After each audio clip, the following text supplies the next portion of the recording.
Good afternoon and welcome to another We Are Sunderland Live podcast. I'm Joe Ramage and I'm joined by Dom Shaw this afternoon, coming to you live on Friday, the 24th of May. Dom, there's still plenty of things to talk about, isn't there? Just before we do get into it, actually, I will quickly plug our competition, which ends today. You've only got 2.5 hours. I think it shuts at 4 o'clock. This chance to get involved and get a pair of season tickets for the Black Cats Bar for next season. Competition ends today, so you have to subscribe to We Are Sunderland for just £1. If you haven't done so already, get involved, and then obviously take advantage of all our content as well. Plenty of good stuff up on there, including today, start of our series of 25 years since 105 points. Michael Gray feature on that. We've got plenty of that coming over the next couple of days and weeks, all being well. So make sure you look at that. But like I say, get involved, subscribe to We Are Sunderland for just £1. Enter that competition for a chance to win Black Cats Bar season tickets for next season. Next season, where at some point we will have a new head coach, Dom. But at the moment, who's it going to be? Because there's been a bit of activity this week. We've had some movement in the last couple of days, but probably not movement that Sunderland will be too pleased about. And there was a boss in town this week as well, just not the head coach that we were hoping for movement on. Well, I'm sure we can mention Bruce Springsteen later on, but let's talk head coach first. Another week passes by, 3 weeks now since the end of the season, 3 months since Michael Beale departed, and we're Is still it time to panic yet? I don't think it's time to panic yet. But what's alarming, I think, is we're still no closer to knowing who the head coach might be. Now, Sunderland might have something up the sleeve, and if and when they do unveil someone, it might become apparent why there's been a delay, be it a contractual issue or whatever, or they might not. And if they don't, then I think it probably is time to start panicking. I stand by what we were saying on this vid, I think it was last week. I think if you get to the middle of June and there's still no movement, you start asking serious questions then, don't you? I mean, just to have a little run through of what has happened in these last couple of days in terms of names that we are pretty well acclaimed with, have been linked with the role. Danny Rohl, Sheffield Wednesday, he always felt as though that would be probably the hardest one to get just because of the compensation package. There was a 5 million figure mooted about him. It's understood that he's on the brink of imminently agreeing a new deal at Hillsborough, 3-year deal, which would take him out of the equation. But like I say, the package with him and his staff potentially, given what had happened with Will Still in December, it felt as though he was probably out of reach a little bit. Will Still, the one who seems as though he's been the leading candidate since December, since Mowbray's sacking, really. Norwich very much linked with him. Report yesterday claiming that he's held talks at Carroll Road. There's even some suggestions out on social media today. You don't know how far it takes that, because it's not been firmed up just yet, but that Sunderland perhaps distancing themselves now from Will Still, or perhaps a breakdown of communications there and talks. Bo Svensson, another name linked beginning of the month. He's now taken over at Union Berlin, so that takes him out of the equation. Rene Maric, another name linked, could possibly be going to be promoted from Bayern Munich under-19s to become an assistant manager if and when Vincent Kompany is appointed there. Suddenly, the pool of candidates, there's been 5 or 6 names heavily linked over the last few weeks, even months really, is becoming narrow, isn't it? Yeah, and I think we alluded to this in a recent vid. It is our understanding that there are names in the frame. There have been names in the frame that haven't emerged in the public domain yet. Well, whereas previously that seemed a possibility, now you think, well, that's got to be the case, because if not, where are you looking? Who are you looking to? The still one's interesting, isn't it? Because that when this process started, that felt like a long shot, just because the fact he was still in position at a club, and obviously he didn't take charge in December. His Reims exit, whether it was coincidental or not, it was impossible not to start putting 2 and 2 together, wasn't it? He ticks the boxes. The Norwich thing, I think it's strong from the Norwich end. I don't doubt that he's held talks with them. It's more than just kind of reported from a few loose sources, isn't it? That undoubtedly seems to be the case. The indication seems to be that at this stage he's one of a number of candidates being considered at Norwich. I think we've touched on this in the past. Still has been linked with West Ham and other Premier League clubs in the past. Might be wrong. The Premier League feels unlikely to me with Still having with the kind of having left Reims where he left the champion. He's openly talked about being willing to manage in the Championship. Well, the Championship feels the most likely place that he ends up. But is that going to be at Sunderland? If it isn't going to be still, then who's it going to be? Sitting here right now, I wouldn't feel confident pointing the finger in the direction of any particular head coach.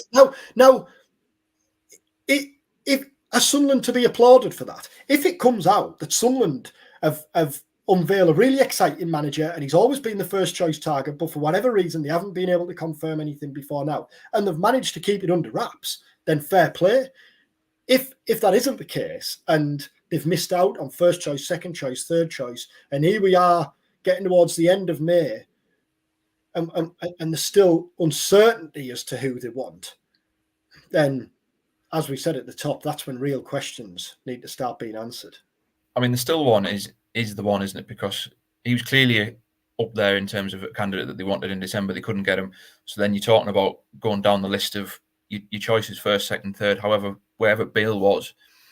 You can't let that happen again. But it almost feels as though that is happening again because, like you say, with Steele's exit from Reims, have they almost gone back to him and thought, well, now he's available without the compensation package, that this is the way that we're going to go, and now they're hitting competition, and that can go anywhere. You don't know what sort of offer might be on the table at Norwich compared to what Sunderland might be offering, or other clubs, for example. If that is the case, that is also quite a risky way to have played it, isn't it? Yeah, it is, and it does feel increasingly. And I know we discussed this, I think, last week, and you asked whether it needs someone at the top to come out and address the fans. And I said I thought it was difficult at the time. It's still difficult in that what do they say? I mean, what they say depends on the situation, depends on how the situation looks behind the scenes. But this current silence, the longer it goes on, it's not helping anyone, I don't think, is it? Not just the head coach situation, just everything. I think the way the season finished, the disappointing end to the campaign, kind of hopes for the future. It was left on Mike Dodds, wasn't it, to answer all the difficult questions at the end of the season, and he did sort of the best of his ability. Sunderland fans could do with hearing from someone above, I think, now, couldn't they? Certainly in the next couple of weeks. Goes back to what we were saying. If we're a fortnight down the line, so there's nothing to suggest is the case. Sunderland might come out and appoint someone early next week, and it might be a really exciting appointment. But if we're a fortnight down the line and that still isn't the case, then how long does this go on? That's it. I mean, it's a question that I posed at the end of the season. Because of how they went about it in terms of giving Dodds them 13 games. I don't know if there was almost an expectancy that something was going to be done swiftly when the season was finished. So then for that not to happen, and now you're seeing a week like this where we are getting moving parts and managers who have been linked, either taking jobs elsewhere, staying elsewhere. I mean, Heckenbottom's another one that we didn't mention at the start there. He's been tentatively linked with Plymouth, I think it is, this week.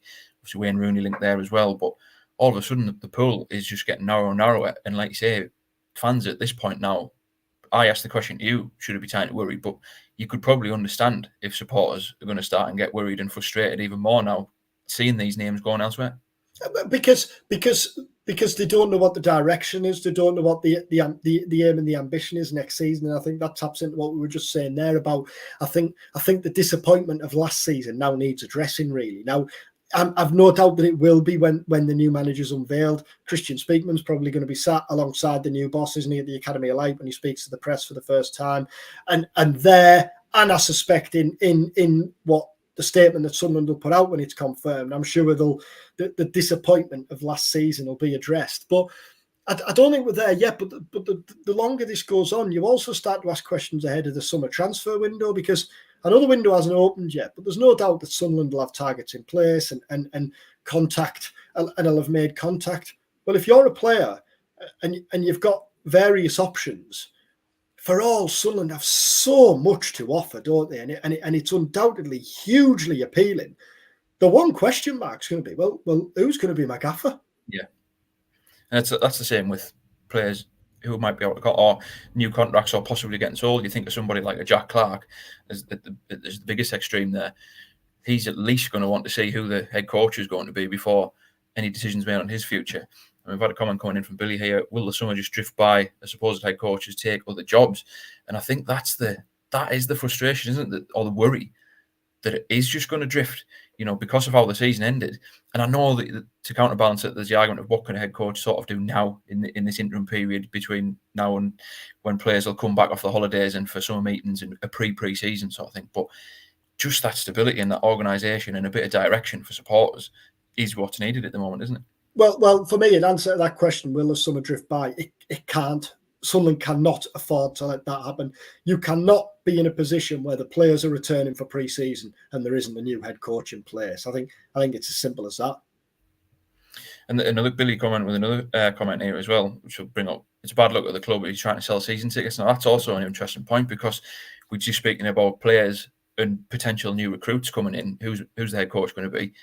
Just even from that point of view, fans going to the games and getting season tickets and things. This is all part of the process of trying to get fans back on board after the end of last season, isn't it? It is, and after the disappointing end to last season, you can never take loyalty for granted, can you? And I'm not saying Sunderland are doing that, but you need to give them something to cling to. You need to give supporters a reason to come back, not just to come back because that's what they do, because that's what they'll kind of support Sunderland through thick and thin. So many will. But there needs to be more than that. There needs to be hope, doesn't there? There needs to be something to cling to. And I think at this stage, 12 months ago, when after such an exciting campaign, a team that was so fearless and brilliant to watch, at this stage now, the fans need something to look forward to, don't they, for next season? They need to know that last season was a one-off and that Sunderland are going to learn the mistakes from last season and they're going to improve on last season, and that the season before that is going to be the par in the Championship, not what happened in the most recent campaign. Absolutely. And another comment here from Chris: they need to appoint manager within a week, otherwise when June starts, people will start a turn. It does feel as though that we're kind of on that precipice, aren't we? But interestingly, just going back to last season as well, it almost brings me back, and I know we're going off divulging here, but it brings me back to the Mowbray exit and how there was links with Farioli. You look at him now, who's on the brink of taking the Ajax job and things like that. So in that sense, you can say that they know how to identify a potentially good candidate. Equally, then you go to December and the way that they couldn't get still, as it's understood, the way it went with Beale. This decision's just so crucial in so many aspects, isn't it? It is, because I think if you look back, Alex Neil came in, took Sunderland up. Tony Mowbray came in, great job, led, as we discussed there, a fearless, young, exciting Sunderland side into the top six against the odds. Two managerial appointments that worked. The Beale one was a disaster, but as things stand, the Beale one there is the odd one out. But Sunderland can't afford another one like that, can they? This appointment is undoubtedly the biggest in recent years, isn't it? Just because I know clearly the urgency to get out of League One, but just because I think of everything that surrounds it now and how good things were 12 months ago, what could have been, what this squad is capable of. Everyone knows what this squad and this group of players is capable of. And I don't think anyone connected with Sunderland wants to let kind of this opportunity pass them by now. It's a hugely appealing job, isn't it? Like if you're a head coach and a coach who likes working with young players, then you look at some of the talent in that squad. But the more managers who are linked, as you say, like Danny Rohl, realistically, was that ever going to be the case? I don't think so. That always felt like a long shot. Bo Svensson linked again. How realistic was it? How close was Sunderland? How prominently did it feature on the list? I don't know. But as these go elsewhere and as the weeks tick by, pressure builds on the bosses to get this decision right. Yeah, I mean, do you think it's unrealistic to say that this will be the defining moment for this current ownership group, given what's happened in the last 6 months with the appointment and then the off-field things as well? No, I don't. I think that's absolutely fair. Yeah, I think that's absolutely fair. As you say there, given everything that's happened in the last 6 months on and off the pitch and the mood at the end of the season and what had gone before, I think that's key in the context, isn't it? What had gone before and the position Sunderland were in last summer, even in December. Yeah, I think that's absolutely fair. And perhaps they know it. Perhaps that's why they are waiting, because they know that they have to get the right man this time. But in waiting, are they going to get the right man? If you wait 2 or 3 more weeks and you get someone who you think, yeah, then you know that then absolutely now understand why there has been this delay. But if that isn't the case, and if you get someone who, with respect to Beale, is perhaps underwhelming like he was, then all it does is like build the fury, frustration that was evident. It does feel like that a little bit. I mean, we're coming up to 100 days since Michael Beale was sacked.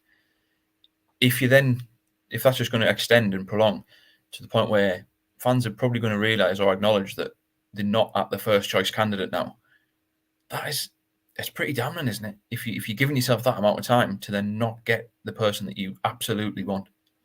Yeah, what the kind of interesting thing is, like, we don't know who the first choice. I think this is where there's intrigue. We don't know who the first choice candidate is, do we? Which, like, will it come out in time as to whether Sunderland should be applauded for that, or whether there should be questions asked for that? I think it all hangs on who comes in and the quality of the candidate who comes in. Can you see that? You touched on it earlier, and there's a piece on We Are Sunderland as well, sort of a candidate who hasn't been linked or names not out there. Couldn't you actually see that being a real possibility now? I think it's good. If it's not Still, if Will Still isn't the next head coach, then who are the others who've been linked, prominently linked, and haven't ended up elsewhere? Paul Heckingbottom? Rossini, I know, has been loosely linked, but that's been more kind of putting 2 and 2 together, really, hasn't it? A highly rated young head coach who's now available after his whole exit, rather than I've had absolutely no indications that he's absolutely of interest to Sunderland. So if it's not Still, then I think it's inevitable that it's going to be someone who we don't yet know, which in some ways is exciting, isn't it? But it's also, just raises the anxiety about the whole situation. And it does. It almost feels like we're going around it. And this is the thing, isn't it? Like, if I was to say to you now, who do you think is going to be Sunderland's next? I just don't know, do you? I think we spoke about him last week, and I spoke about him with Scott on Monday or Tuesday's show about Liam Rossini.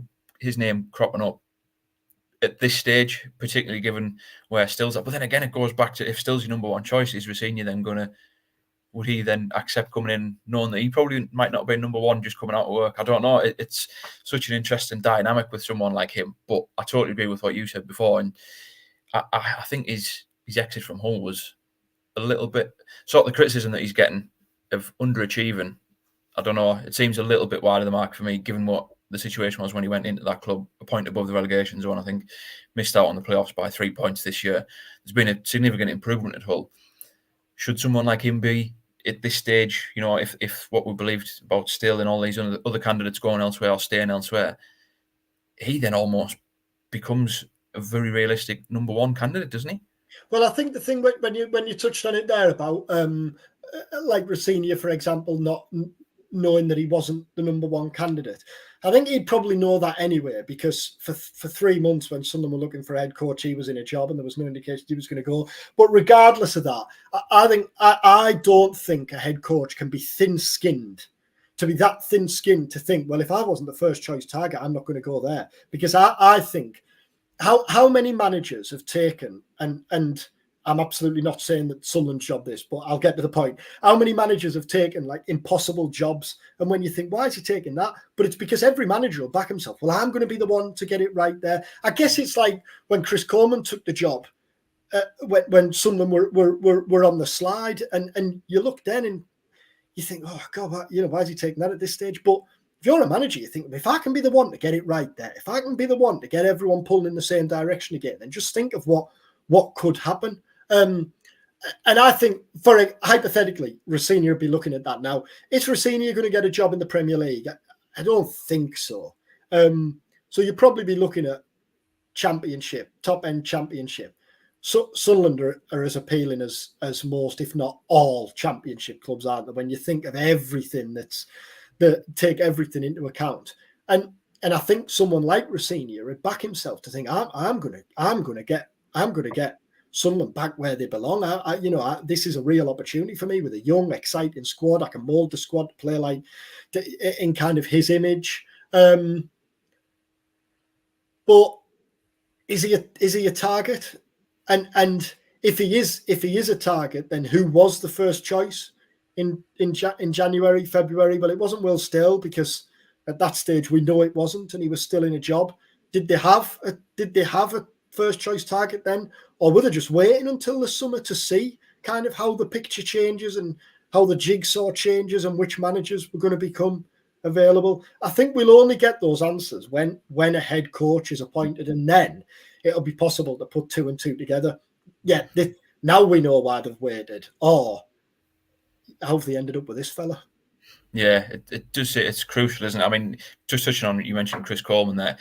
It certainly doesn't feel as stagnant as what the club was at that point. No, I know absolutely. the last 6 months has been below par, to say the least, but somebody, a manager or a head coach worth of salt, will come in and fully expect to be able to turn this around. It doesn't feel as though it's entrenched as what it was back then, heading towards League One, and you know how much they were struggling in the Championship then. It does feel as though it wouldn't take much to get things going back in the right direction. Obviously, a lot of things have got to align in terms of recruitment and things like that as well. But a head coach, for example, someone like a Rosenior, would surely back themselves to come in and do that.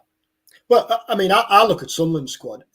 When Hull's low knees have gone back now, I'd take, if I'm a head coach, I'd take Sunderland's squad over Hull's. I know things were different in the second half of the season because they signed players like Carvalho on loan and what have you. But there's so much to like about this Sunderland squad, isn't there?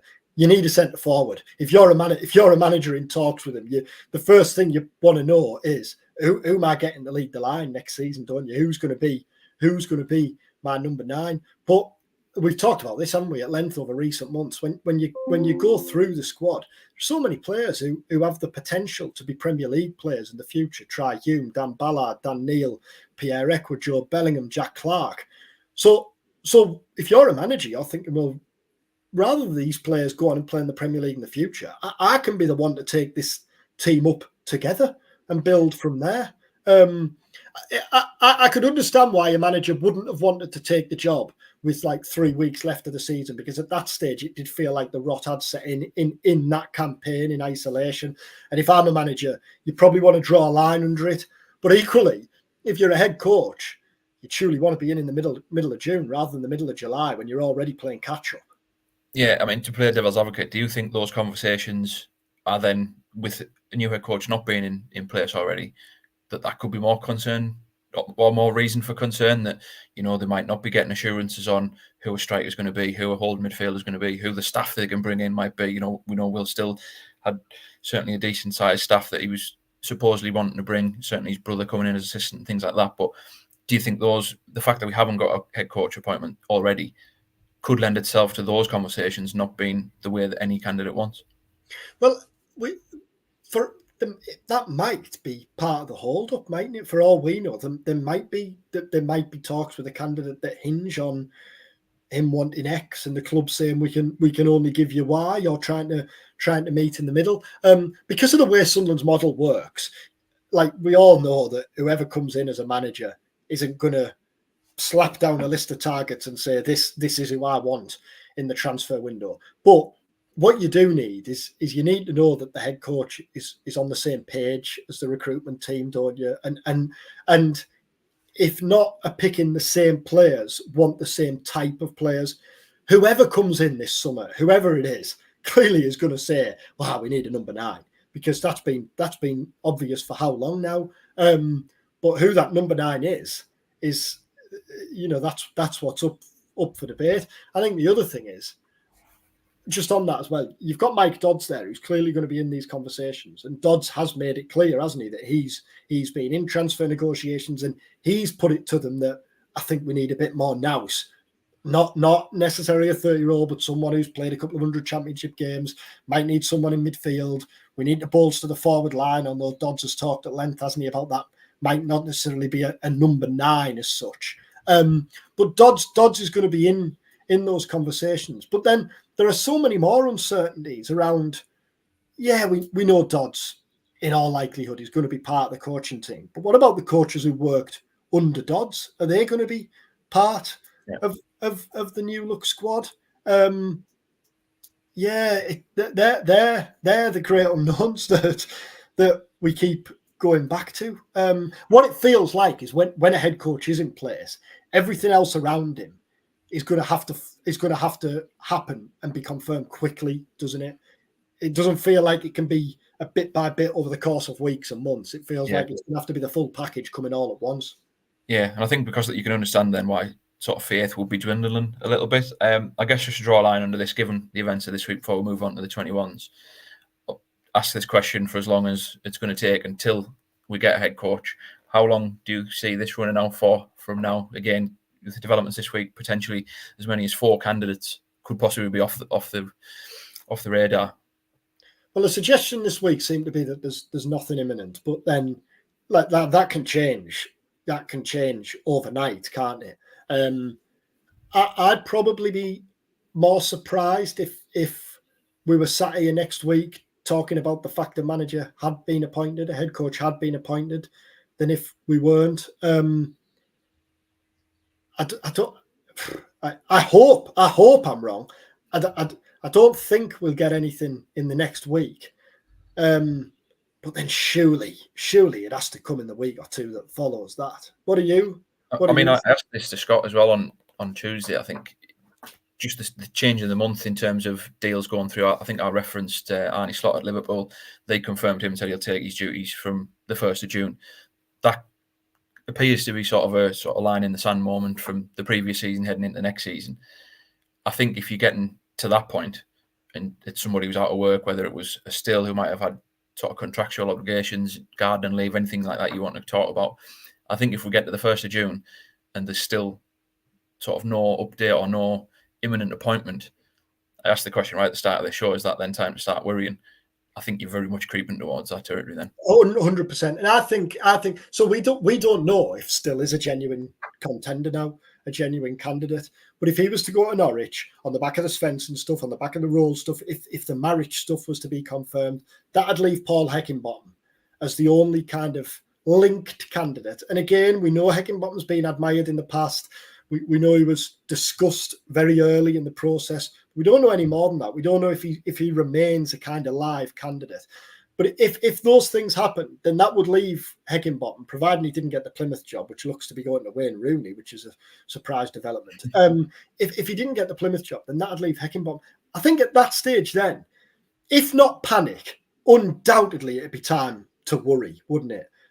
Because fans would just be completely in the dark as to who and what comes next. And I think all that results in, all that forces is just more pressure on Sunderland to get this appointment right. Yeah, we shall certainly see what happens and develops over the coming days. Make sure you stay away at Sunderland for all the latest on that. We're going to move on to the under-21s now. Before we do, I just want to quickly plug our sponsors, Michael and the team down at the Fans Museum and Cospex Opticians in Durham. Sunday, under-21s go to Tottenham to compete in the final of the Premier League 2 playoffs. You know, it's been the feel-good story for certainly the second half of the season. Remarkable semi-final the other night at Reading. A great season, and it's going to, whatever happens on Sunday, you know, you're going up against a team that are, you know, they're expected to win that game, I would imagine. You know, Tottenham, they won the division. I think they only lost twice this season. They've beaten Sunderland twice as well this season as well in the league and in the cup. So it's a tough ask for them going down there as well. But to go and play in that stadium as well, in that environment, just riding this crest of a wave, what a day for them. What a day it's going to be. Yeah, and I thought Graham Murty's interview after the win at Reading was great. So much to like about that. And he said various things in it that I love. But he said, didn't it, regardless of what happens in the final, I'm incredibly proud of these players. I just think they've showed so much character and resilience and spirit through. Like, they're clearly hugely talented. But it's everything else that comes with that. Like, they're all hugely talented to be playing at this level, at this stage of their careers, aren't they? But as we know, like, how many youth coaches have we talked to over the years when they talk about players that have slipped through the cracks? Well, how well equipped these Sunderland youngsters are now to go on and have success, whether that's here or whether that's elsewhere through the pyramid. You look at Ellis Taylor, for example. You know what on the back of confirmation of what was coming this summer to score the hat trick as he did. It'd be great, wouldn't it, if they were to go and cap it off. But regardless, they've done the club proud, and they've done themselves proud, haven't they? In this run against the odds. I mean, just the improvement at the academy level has been, we've said it quite a lot, but it's really worth sort of re-emphasising. The improvement at the academy level has been excellent. And one thing that I think you almost overlook is quite a lot of these players, they're almost jumping age groups already. I mean, we see it with Chris Rigg jumping through 3 age groups almost to be in the first team. But there's a lot of the 21s players who probably should be in the level below it, at 18s level as well. And yet they've gone and they've totally deserved it as well. That's the thing. You know, I think they finished 7th in the league. They would have been playing Division 2 this season, but for the restructuring. Finished 7th in the league, more than deserve it. And then just an unbelievable playoff campaign against West Ham, Wolves, and obviously Reading the other night. Sides who really probably should be beating them. And like I say, they're just there totally on merit. And obviously this is the toughest test that they're going to get. But like you say, if they could go and finish the job off, that would be an unbelievable achievement as well, with international football coming next season as well. Yeah, and I think it's probably a reminder, isn't it, that for all the uncertainty and war and anger surrounding kind of the first team at the minute, when you do take a step back and think of all the talent on the club's books, both in the first team, as we've discussed, and clearly in the under-21s ranks as well, there's so much to be excited about, isn't there?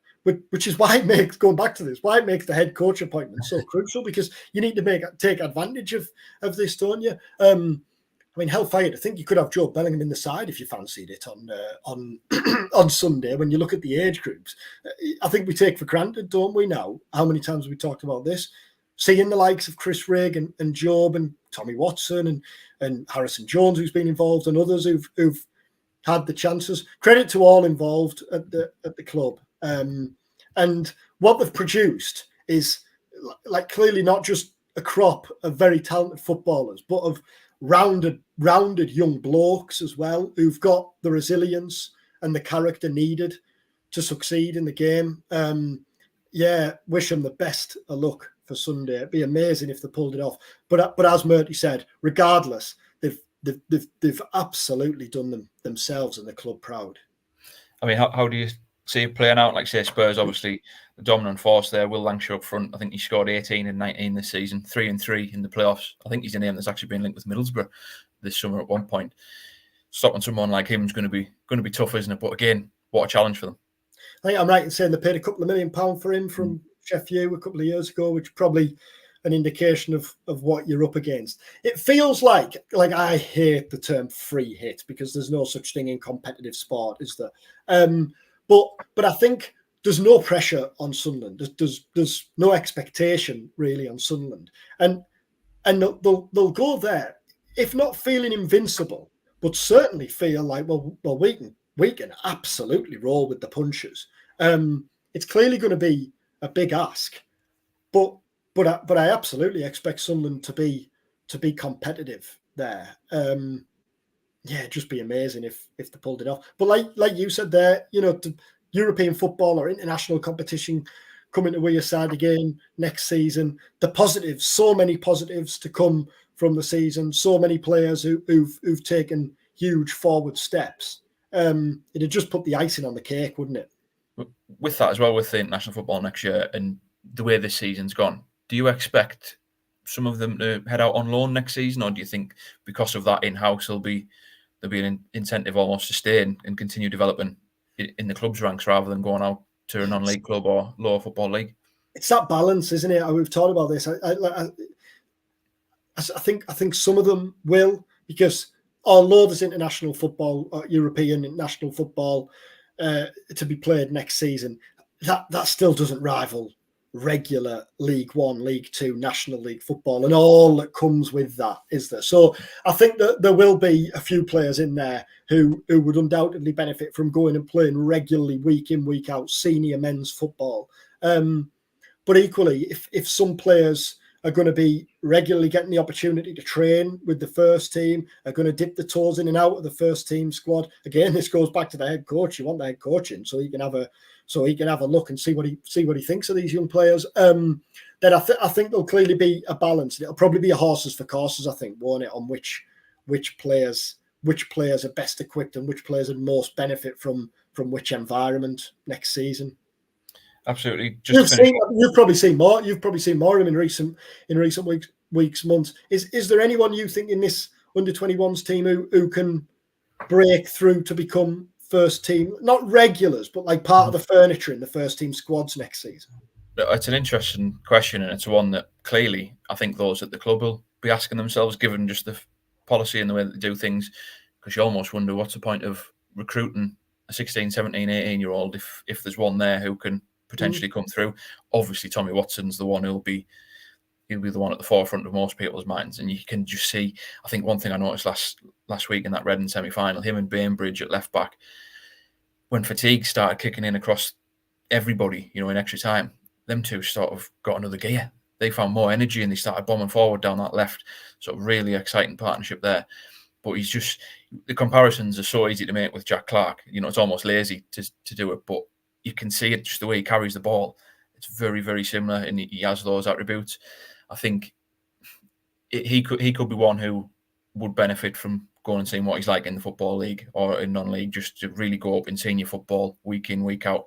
You often hear players describe just that demand and the desire for 3 points every week. Yeah. I think Zach Johnson mentioned it when he went down to Hartlepool. Developmental football is great, but coming into an environment where you have to get 3 points every Saturday, it's different. So he's probably one that would be interesting to see what happens.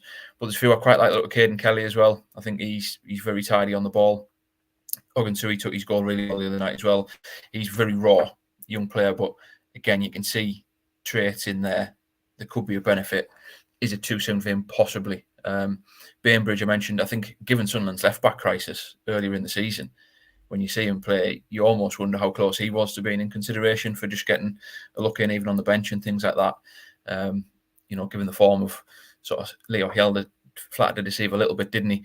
I appreciate it's tough to throw a young kid into that environment, but there's undoubtedly one or two in there that are probably going to be knocking on the door over the course of the next 12 months, absolutely, if they're not going out on loan, and even more so off the back of a season like this, because you just think what that would do for them, the momentum that they're going to take into it.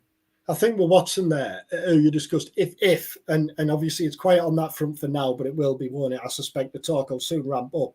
If Clarke was to move on this summer, then I think Watson and the expectations around Watson need to be managed very carefully. Absolutely, because what you don't want is a situation where if he wasn't to go out on loan and if he was around it, you can't have a situation where this lad's going to be the one who replaces Jack Clarke. Dodds, I suspect that was in Dodds' thinking when he talked a lot about Watson at the end of the season, didn't he? He said, like, we're excited by him, but there's a lot he has to learn. Graham Murphy said the same. But yeah, I think clearly a huge talent, huge future, but it just has to be managed carefully, doesn't it, in the next 6 months or so, next year. Yeah, I mean, you almost wouldn't. He came on for Clarke, didn't he, in that Sheffield Wednesday game? You don't want to say it's a passing of the torch moment, but you don't want to, but we did. Yeah, yeah, we don't want to, but we have. I totally agree. I think managing his expectations is going to be key, because undoubtedly a talented player, but you don't want. You almost want to use the Jobe Bellingham example this season, where you clearly see the second half, or that middle of the second half of the season, where he was maybe overused a little bit, and again, just because of the pressure that was being put on him, because of how well he started the season. Young players are going to have peaks and troughs in form, particularly players like a Watson who haven't played any senior football really, so it's tough. But what would be interesting, we've said this a few times, is the pre-season, how many of them lads go to Spain and how many of them go to Italy with the under-21s, which ones will be picked to stay with the senior team and which ones will be with the under-21s in the summer camp. I think that'll give us a bigger idea as to where the club and any potential head coach then may see some of these players. Just a word on Bellingham before we wrap up. He's been selected for the England under-20s. Hopefully he'll have been able to get a bit of a rest before it, and man, he'll be ready for one after it. But congratulations to him. Richly deserved. Yeah, again, touching on it there, the first half of the season, he was undoubtedly Sunderland's best signing last season, but you can see the potential in him. Again, young player. he's going to have peaks and troughs, but he came in, he became Sunderland's second highest goal scorer, if I'm not mistaken, last season behind Clark in his first full season in Championship football.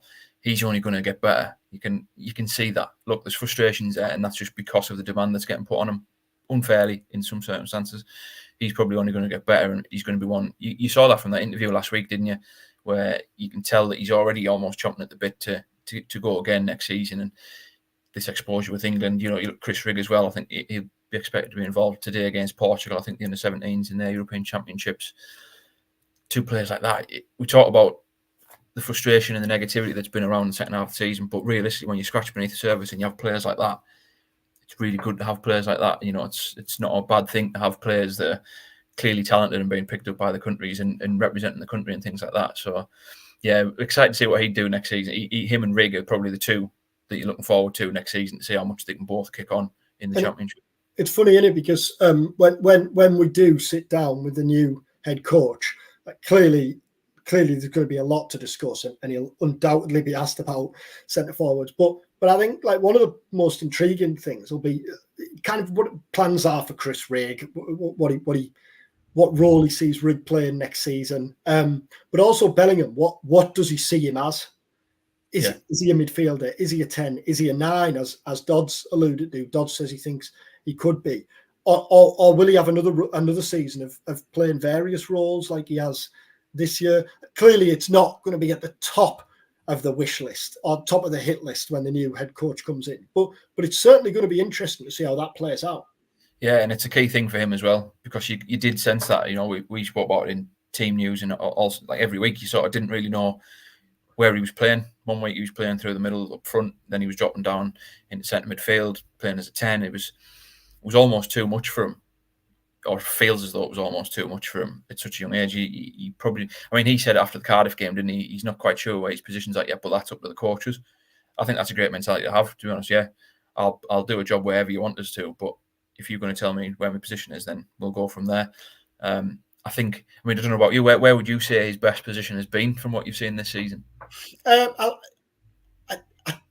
thought he played well. I thought he played well up front. Given the circumstance, I thought he was Sunderland's best option as a striker this season. Yeah.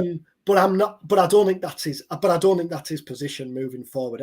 I like him in kind of the freedom as a 10, but almost a bit of a deeper 10 than what like you'd class as being orthodox. Just with the freedom to roam and pull the strings. His vision's so good, isn't it? His movement, his ability to pick the pass, and he's clearly got an eye for goal. I just think that gets the best out of his many talents. What do you think? Yeah, I totally agree. I think the option to put him up front, it became the go-to. The other alternatives just wasn't working, was it? Like say, Bellingham got the most goals behind Clark, I believe. So he just did. You look at that Cardiff game, for example. He was excellent that day. I know there was a lot of stand-up performances that day. Few standouts, in the second half of the season, but that one was one where he really felt as though he came of age, and his work off the ball, like running the channels and hassling the defenders, was really impressive again for such a young age. Obviously scored the goal as well, but I'm inclined to agree, almost in that hybrid role in behind, where you can see him, depending on what the type of striker they bring in. If it's going to be a back to goal striker, for example, you can see him being the one that would then bomb on forward. We saw it in the last couple of games where Al-Shish went up front and Jobe was then in behind him. He was the one that was going beyond the lines almost and being the furthest forward. I think you could strike up a partnership if you get the right striker in there. We always go back to Ross Stewart, but you imagine him playing off a tandem with somebody like him. You can see that working. Again, him out and out as a striker by himself, tough gig, isn't it? But it's a tough gig for any striker or young player in the Championship. On the subject of gigs, you were at the best show that's been at the Stadium of Light this year. Sounding class. I've seen a few of the vids and stuff. It's it was really good. Yeah, really, really good. Good for the town, good for the city as well. Yeah. Everywhere it was booming. The weather obviously didn't put people off too much. Would have been nicer if it was like a day like today. But typically, you pick a day end of May and it's raining all day. But no, it was a really good show, really impressive. I think the general consensus is it was an excellent night for everyone. Over 45,000 in the ground, I think. So just knows how to put on a show, doesn't he? Really? Yeah, class. As I say, I've never seen him, but I saw the vids from the other night. And of various vids on socials. Yeah, look class. Good stuff. Well, before we go off on a Bruce Springsteen tangent, we'll leave it there, and we will be back early next week to report on what we hope will be a successful Sunday for the under-21s down at Tottenham on Sunday. Best of luck to them, and hopefully some sort of head coach update. We've been with our Sunderland team. Thanks for joining us.